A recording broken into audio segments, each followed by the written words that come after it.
السلام علیکم دوستو، اپنے channel Urdu novels and drama reviews میں عام تمام دوستوں کو خوش آمدید کہتا ہوں۔ امید ہے آپ تمام دوست خیریت سے ہوں گے۔ آج ہم اپنے تمام دوستوں اور اپنے معزز ناظرین کی پرزور فرمائش پر لے کے آئے ہیں اپنے ناول پازیب کی 18ویں قسط۔ تو جلدی سے اپنی نئی قسط کا آغاز کرتے ہیں۔ خدا کرے کوثر جہاں سنبھل جائے۔ آج شمشیرہ بیگم نے نئے سرے سے کوٹھے کی تزئین و آرائش کرائی۔ شام ہوئی تو چاروں طرف گھنگروؤں کی جھنکار گونجنے لگی۔ کوثر جہاں کے گانے کی خوشبو پھیلے اور مکھیاں نہ چلی آئیں، ایک کے بعد ایک پہنچنے لگے۔ کوثر جہاں کے نام کی شہرت کی گئی تھی، حال بھر گیا۔ شبانہ اور غزالہ گھنگرو باندھے دلنوزی کے ساتھ آ گئیں۔ غلام شاہ نے طبلہ سنبھال لیا، حاجو نے سارنگی۔ یہ حقیقت ہے شمشیرہ بیگم، آپ کے کوٹھے کی رونقوں کو نظر لگ گئی تھی۔ جب سے کوثر جہاں کی آواز صحرا میں گم ہوئی تھی، کوٹھا قبرستان بن گیا تھا۔ آج دل شاد ہو گیا، چلیے شروع ہو جائیں۔ کہاں ہے ہماری کوثر جہاں بیگم؟ چند لمحات کے بعد کوثر جہاں داخل ہو گئی، کوٹھے کی روایتوں کے مطابق حسین لباس میں ملبوس، مگر چہرے کی سادگی کو کون چھین سکتا تھا؟ ستار کے تار چھڑے، ان تاروں سے ایک ان سب کے دل کا گہرا تعلق تھا۔ یہ تار ہمیشہ سے ہی دل میں نہ جانے کون سے احساسات جگاتے تھے۔ پھر اس نے آہستہ سے سر ملائے، غلام شاہ نے طبلے پر تھاپ دی اور کوثر جہاں کی پرسوز آواز ابھرنے لگی۔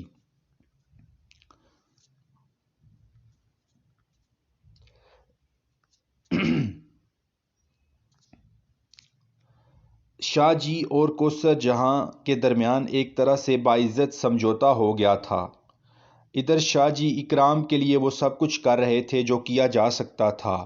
اصل میں بات وہی تھی جو دل کو لگی ہوئی تھی، بس ایک جنون تھا جو دل و دماغ پر سوار ہو گیا تھا۔ حالانکہ ملک اللہ نواز نے شاہ جی کی والدہ سے باعزت طریقے سے شادی کی تھی، انہیں اپنی شاندار حویلی میں جگہ بھی دی تھی، وہیں ان کا انتقال بھی ہوا تھا، اور ملک اللہ نواز کی دوسری بیگم جو اولاد کی نعمت سے محروم تھیں، انہوں نے رب نواز کو اپنی سگی اولاد کی مانند پرورش کیا تھا۔ لیکن بس ایک غم، ایک غصہ، ایک شدت کہ انہیں ان کی اصل حیثیت سے روشناس کیوں نہیں کرایا گیا، اور یہ بات دوسروں کی زبانی کس طرح ان کے کانوں تک پہنچی کہ وہ ایک طوائف زادے ہیں، بس دماغ کو چڑھ گئی، جس کے نتیجے میں وہ ڈیرے پر موجود تھے۔ اس قدر صاحب اختیار تھے کہ گوریجا جیسے پولیس آفیسر کی ہمت نہ پڑی کہ کسی کو ان کے بارے میں بتائے۔ گوریجا کو اتفاق سے یہ بات معلوم تھی کہ رب نواز شاہ کس قسم کا انسان ہے۔ کسی کی جان کے پیچھے پڑ جائے تو اس وقت تک گردن نہ اٹھائے جب تک اس کی تباہی کے سامان مکمل نہ ہو جائیں۔ اور رب نواز شاہ ہیرا منڈی آ گیا۔ پھر اس نے اپنے جیسے ہی ایک بچے کو دیکھا جو حسن و جمال میں بے مثال تھا، اور ان کے ذہن میں یہ بات آئی کہ انہیں تو خیر اسی طرح پروان چڑھا لیا گیا، لیکن اس بچے کا کوئی مستقبل نہیں ہے۔ چنانچہ ان کا ہاتھ اکرام کے سر پر پہنچ گیا اور انہوں نے اس کے لیے سارے بندوبست کرنا شروع کر دیے۔ ایک اعلیٰ درجے کے اسکول میں اس کا داخلہ کرا دیا گیا اور اکرام ایک رئیس زادے کی طرح تعلیم کے حصول کے لیے اسکول جانے لگا۔ والدیت میں شاہ جی نے اپنا نام ہی لکھا دیا تھا، اور اب وہ اس کے لیے ایک شاندار کوٹھی کا بندوبست کر رہے تھے تاکہ اس سے ہیرا منڈی کی چھاپ اتر جائے۔ اور اس کے اور ان کے معاملات میں بڑا فرق تھا۔ بہرحال ادھر یہ ہنگامہ آرائی ہو رہی تھی اور ادھر ہیرا منڈی میں کوثر جہاں نے جھنڈے گاڑ دیے تھے۔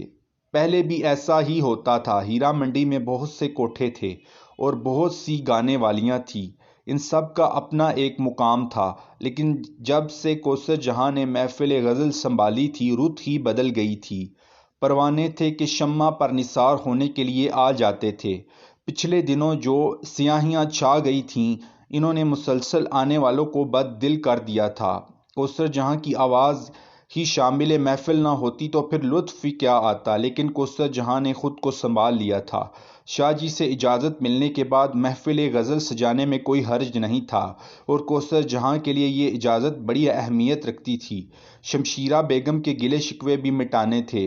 بیماری کے بعد سے اب تک جب سے شاہ جی کا نزول ہیرا منڈی میں ہوا تھا، ہنگامے ہی ہنگامے چل رہے تھے، اور کوثر جہاں کو شمشیرہ بیگم کی بے چینی کا پورا احساس تھا۔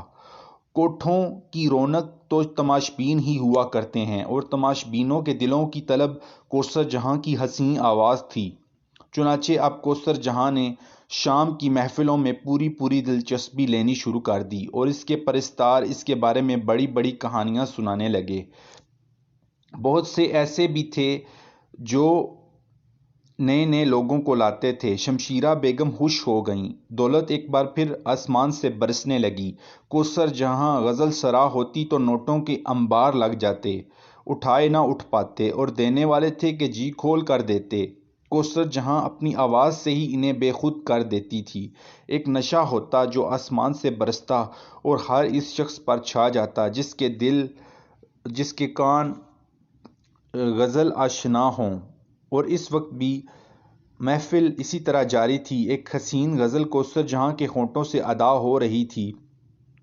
اس کی غزل سرائی میں ایک یہی خوبی تھی کہ غزل کا جو مفہوم ہوتا اسے جسم کی، چہرے کی اور آنکھوں کی کیفیتوں سے ادا کرتی، اور دیکھنے اور سننے والے خود پر یہ تمام کیفیتیں محسوس کرتے۔ وہ ڈوب کر گاتی تھی، اور اس کا یہی ڈوبنا سننے والوں کو ڈبو دیتا تھا۔ شاید اس وقت بھی یہی کیفیت تھی۔ کچھ نئے لوگ اور بھی آئے تھے، جن میں ایک صاحب کا خاص طور پر ذکر کیا جا سکتا ہے۔ غزل کا مقطع ادا نہیں ہوا تھا کہ اس کی نگاہ ان صاحب پر پڑی۔ ایک بجلی سی کوندی، کچھ لمحوں کے لیے غزل رک گئی اور وہ کھو سی گئی۔ پھر اچانک ہی اس نے اپنے آپ کو سنبھالا۔ اس کے انداز میں کچھ اضمحلال سا پیدا ہوا تھا۔ اس نے فوراً ہی غزل کا مقطع پیش کیا اور غزل ختم کر کے بیٹھ گئی۔ ادھر آنے والے صاحب، جس میں کوئی شک نہیں کہ ماضی کا ایک حسین کردار ہوں گے، جوانی کے نقوش اب تک چہرے پر منجمد تھے۔ چوڑا چکلا، کلا ٹھلا، شاندار کسا ہوا ورزشی جسم، حالانکہ عمر اچھی خاصی تھی، لیکن اب بھی بے مثال شخصیت کے مالک تھے۔ یہی سمجھیے کہ مغنیہ ان کی شخصیت سے متاثر ہو گئی ہے۔ دفعتاً وہ صاحب بولے، بی شمشیرہ بیگم، ان کا جو بھی نام ہے ہمیں یاد نہیں رہا، لیکن غزل تو مکمل نہیں ہوئی، مقطع وقت سے پہلے پیش کر دیا گیا۔ ہاں، میں پوچھتی ہوں جناب عالی، کیوں کوثر جہاں خیر تو ہے؟ ایک ذرا دم لینے کے لیے رک گئی تھی اماں، اگر حکم ہے تو باقی اشعار بھی پیش کر دوں گی۔ ہاں ٹھیک ہے، شمشیرہ بیگم نے کہا، اور آنے والے صاحب سے بولیں، حضور کا تعارف نہیں ہو سکا، راجہ شرافت علی ہیں ہم، بس اس سے زیادہ تعارف اب کیا کرائیں، یوں سمجھ لیجئے کہ آپ کے اس کوٹھے کے پرانے شناسا ہیں۔ یہ الگ بات ہے کہ برسوں کے بعد ادھر آئے ہیں۔ بہت خوشی ہوئی راجہ صاحب آپ سے مل کر، اور یہ بھی اچھی بات ہے کہ آپ ہمارے پرانے شناسا ہیں۔ لوگوں کی آوازیں ابھرنے لگیں تو شمشیرہ بیگم نے غزالہ اور شبانہ سے کہا، چلو تم شروع ہو جاؤ۔ بہرحال لوگ انہی دونوں سے مطمئن ہو گئے۔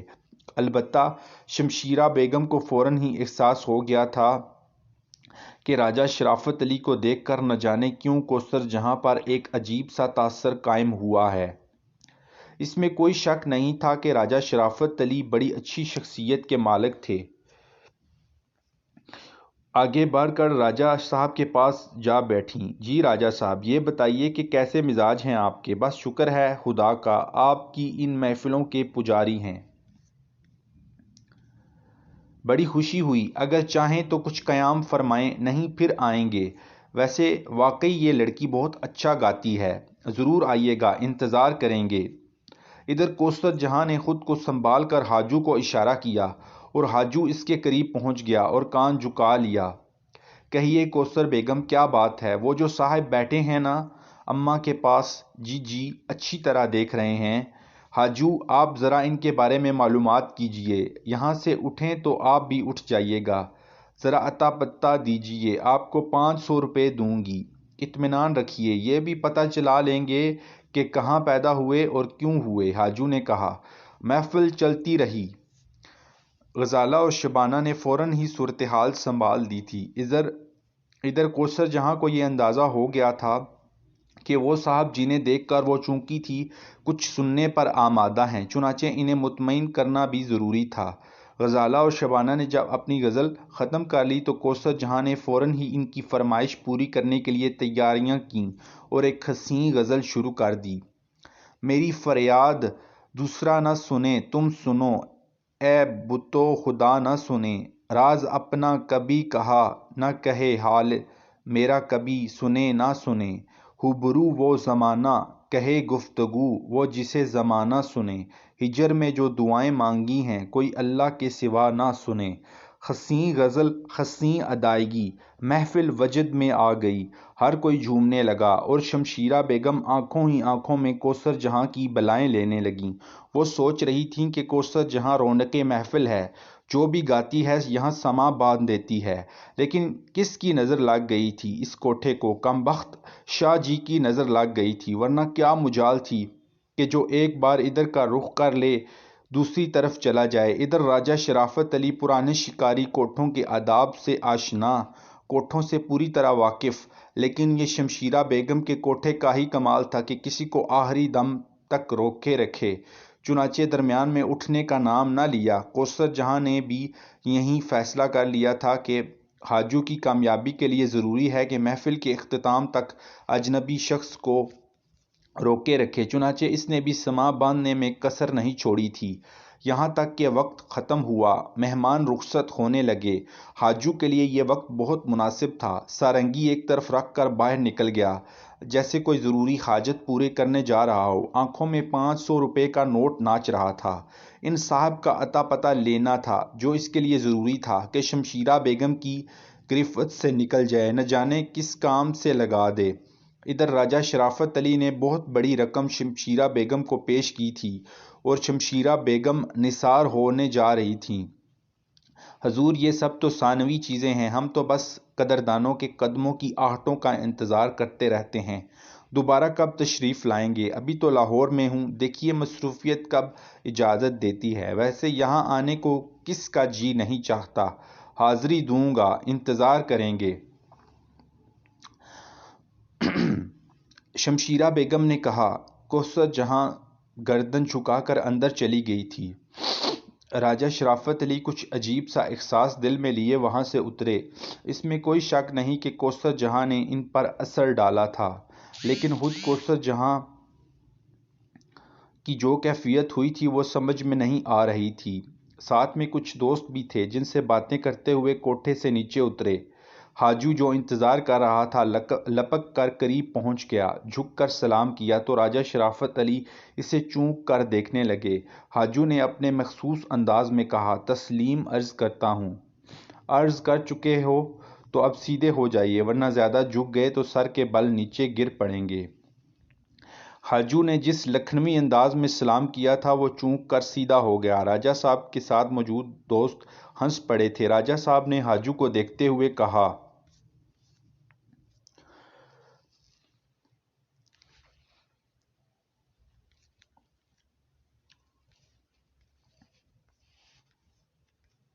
جی فرمائیے۔